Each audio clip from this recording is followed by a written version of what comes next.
Good morning students. Agarwal school की online classes में आपका स्वागत है।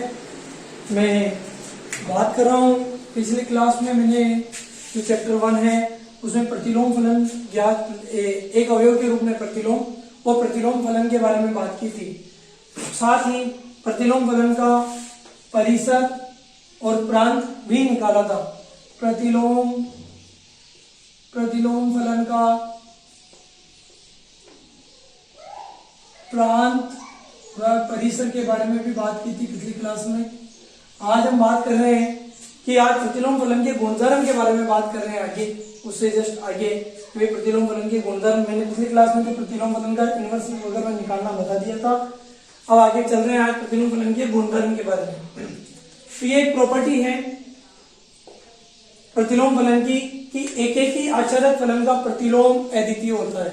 मैंने जब पिछली क्लास के अंदर ऑनलाइन क्लास में प्रतिलोम फलन पढ़ाया था तब मैंने कहा था प्रतिलोम फलन वही ज्ञात किया जा सकता है जब फलन एकेकी और आच्छादक हो। फलन एकेकी और आच्छादक होगा तभी मैं प्रतिलोम फलन ज्ञात कर सकता हूं। ठीक है, तो यहां मैं कह रहा हूं यदि फलन एकेकी और आच्छादक है तो प्रतिलोम फलन कैसा होगा? अद्वितीय होगा। तो यहां देखो हम इसका सॉल्व देखते हैं कैसे क्या है। हम देखते हैं एक फंक्शन है जो a से b में एक एकेकी आच्छादक फलन है। मैंने बोल दिया है कि वो फलन कैसा है? एकेकी और आच्छादक फलन है। तब मैंने कहा f का एक प्रतिलोम होगा, यानी f जो फलन है मेरा उसका प्रतिलोम कुछ ना कुछ होगा। और माना कि एक फंक्शन जो g है वो b से a में परिभाषित है। प्रतिलोम है ना, a से b में तो फलन होता है, b से a में है तो वो क्या है? प्रतिलोम है। एक x फंक्शन है वो भी कैसा है? b से a में है। ये दो प्रतिलोम फलन ले लिए मैंने। एक फंक्शन फलन f की, एक फलन f के दो है, एक तो है g और एक है h। ठीक है, मैं कह रहा हूं माना मैंने एक y है, वो क्या है? b का कोई अवयव है, b का एक अवयव ले लिया जो कि y है।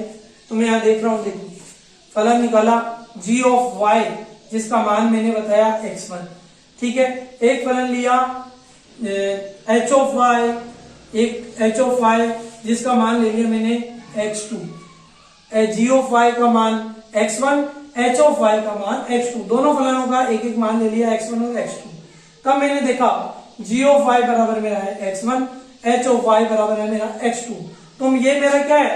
फलन है ना, तो फलन के बराबर मैं ले रहा हूं f ऑफ x1 बराबर क्या है मेरा y, f ऑफ x2 बराबर भी मेरा क्या है y, क्योंकि g क्या है, y क्या है, b का कोई ना कोई अवयव है और प्रत्येक फलन क्या है? b से a में परिभाषित है।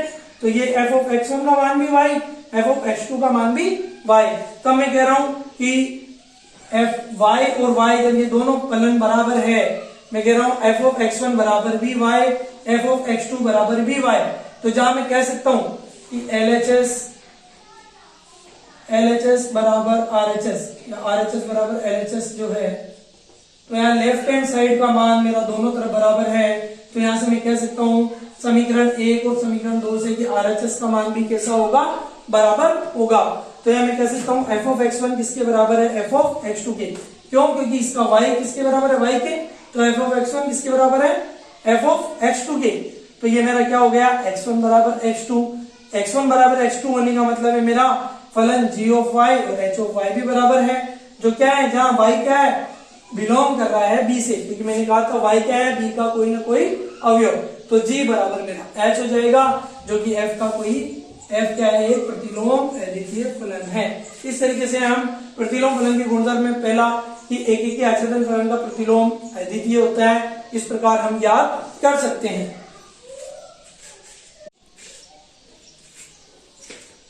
बात कर रहा हूं इसके आगे प्रॉपर्टी नंबर 2 की।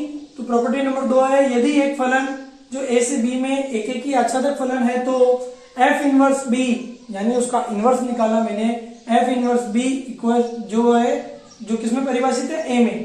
तो ये f का प्रतिलोम फलन हो तो देखो f ऑफ इनवर्स निकाला है वो किसके बराबर है? i ऑफ a के बराबर। तो यहां निकाला मैंने f इनवर्स ऑफ f, इसका उल्टा f ऑफ इनवर्स f का, f ऑफ इनवर्स का उल्टा क्या हो जाएगा? f इनवर्स ऑफ f, वो किसके बराबर है? i a के, जहां i a और i b जो कि क्या होगा? ये i b के बराबर हो जाएगा। i a और i b मेरे लिए क्या है? a व b के तत्समक फलन। फलनों के प्रकार मैंने तत्समक फलन वगैरह सब पहले पढ़ा दिया है।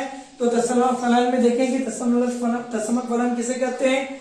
तो यदि एक फंक्शन जो a से b में परिभाषित है, एक की आच्छादक तो वो होना ही होना है। यहाँ मैं कह रहा हूँ f इनवर्स b जो क्या है a में परिभाषित है, जो कि क्या है f का प्रतिलोम फलन हो। तो f of inverse is equal to i of a तथा f इनवर्स ऑफ f इसका उल्टा जो क्या है i ऑफ b, जहाँ i a और i b a और b के तत्समक फलन है, a और b के फलन a और फलन b के।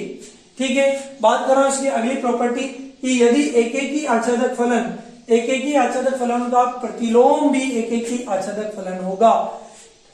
मैंने कहा पहले तो कि फलन का प्रतिलोम होता है, तो ये कह रहा है और प्रतिलोम फलन किसके लिए होता है, एक की आच्छादक फलन के लिए। प्रतिलोम कब होगा, प्रतिलोम फलन होगा जब फलन एक की और आच्छादक होगा तो प्रतिलोम फलन होगा। तो एक की और आच्छादक फलन का प्रतिलोम भी, इसका वापस मैंने प्रतिलोम निकाल लिया, वो भी एक की और आच्छादक होगा। कैसे, देखो एक फंक्शन लिया f a से b में जो क्या है एक की आच्छादक फलन है। एक दूसरा फंक्शन लिया मैंने g जो कि क्या है b से a में, उल्टा b से a में, a से b में एक की आच्छादक है, b से a में उसका प्रतिलोम हो गया। ये क्या है f का प्रतिलोम फलन। प्रतिलोम के बारे में मैंने बात की थी कि फंक्शन जो b से a को रिलेट करे। ठीक है, तो ये कह रहा है ये जो g फंक्शन है जो मैंने दूसरा वाला फंक्शन लिया है वो भी कैसा होगा, एक की आच्छादक होगा।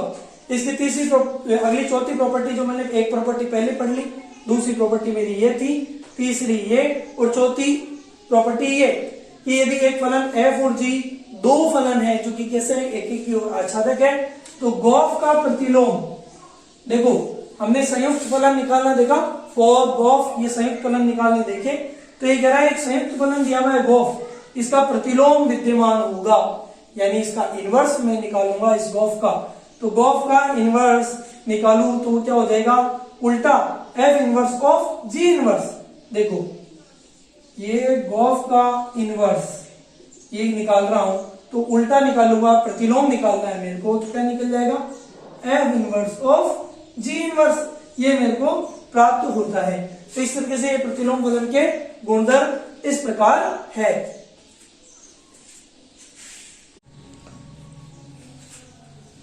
प्रतिलोम फलन से संबंधित हम कुछ क्वेश्चंस कर लेते हैं। तो देख लो प्रतिलोम फलन का एक क्वेश्चन है, यहाँ पे दिया है, फंक्शन है जो r से r में रियल नंबर से रियल नंबर में दिया हुआ है।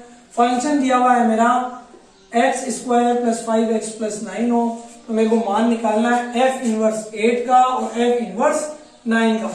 तो यहाँ मैं बात कर लेता हूँ कि मेरा f इनवर्स 8 बराबर है x, मैंने मान लिया इस f इनवर्स 8 का मान क्या मान लिया मेरे को पता नहीं है, निकालना है, तो उसका मान मैंने मान लिया 8। तो इसको मैं क्या लिख सकता हूँ, f of x is equal to 8। भाई इनवर्स में बेस्ड है, इस इनवर्स को मैंने उधर ट्रांसफर कर दिया, तो ये मेरे लिए क्या बच गया, f of x is equal to 8। f of x का मान मेरे को दिया हुआ है यहाँ पे क्वेश्चन के अंदर, x square plus 5x plus 9। तो देखो यहाँ लिख रहा हूँ x square plus 5x plus 9 बराबर 8, ये मेरे को दिया है। सॉल्व कर लो इसको तो मेरे लिए बच जाएगा x square plus 5x plus 1।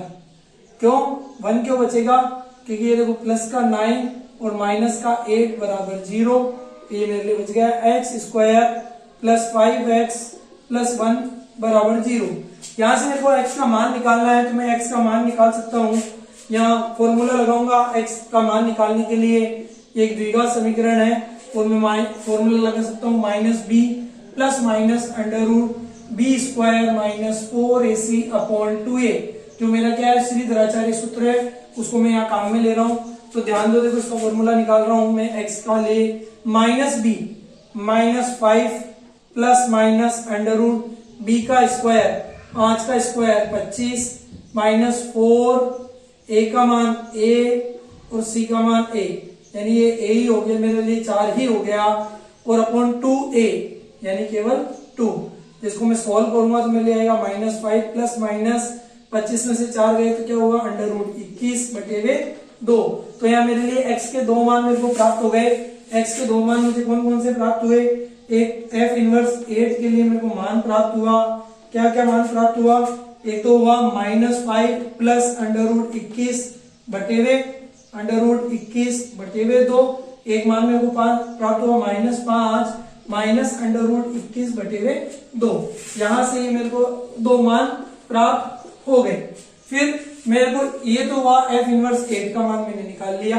बात कर रहा हूं f इनवर्स 9 के लिए, ध्यान रखना f इनवर्स 9। तो यहां भी मान लेता हूं f इनवर्स 9 बराबर मेरे लिए क्या मान लू x, f ऑफ ये मेरा f ऑफ x बराबर मेरे लिए हो गया 9। f ऑफ x का मान वापस से मेरे पास वैल्यू है वही रख दूंगा, x² प्लस 5x प्लस 9 बराबर 9।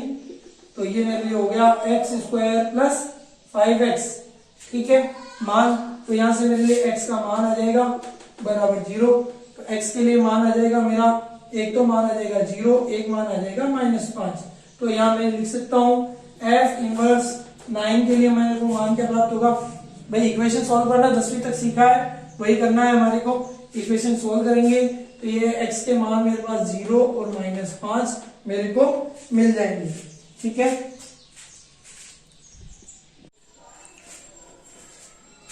इसके बाद एक क्वेश्चन और लेते हैं, हम देखते हैं। एक फंक्शन दिया हुआ है जो r से r में दिया हुआ है, फंक्शन का मान दिया हुआ है x² प्लस 1 हो, तो मेरे को वापस f इनवर्स -5 f इनवर्स 26 का मान याद करना है।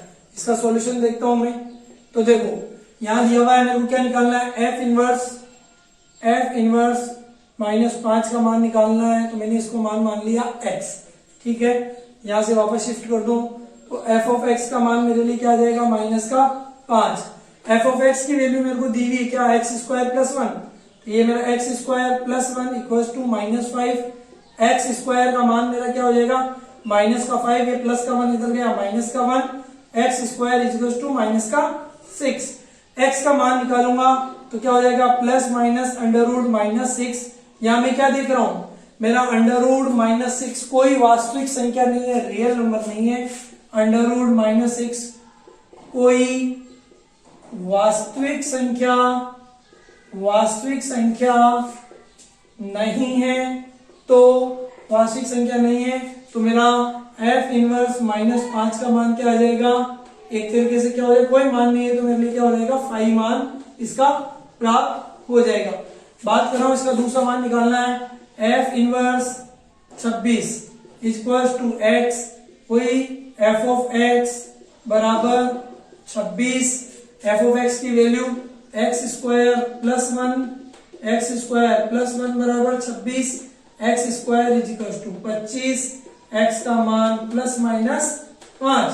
तो मेरे लिए f इनवर्स -26 x² 26 का मान क्या हो जाएगा 5 और -5। ये मेरे मान प्राप्त हुए। इस तरीके से मेरे को प्रतिलोम निकालना है, फलनों के क्वेश्चंस करने हैं। एक्सरसाइज 1.3 के क्वेश्चंस जो हो रहे हैं वो सब कर लेने हैं। कोई समझ में नहीं आए कोई क्वेश्चन तो मुझे पूछना है। Thank you students.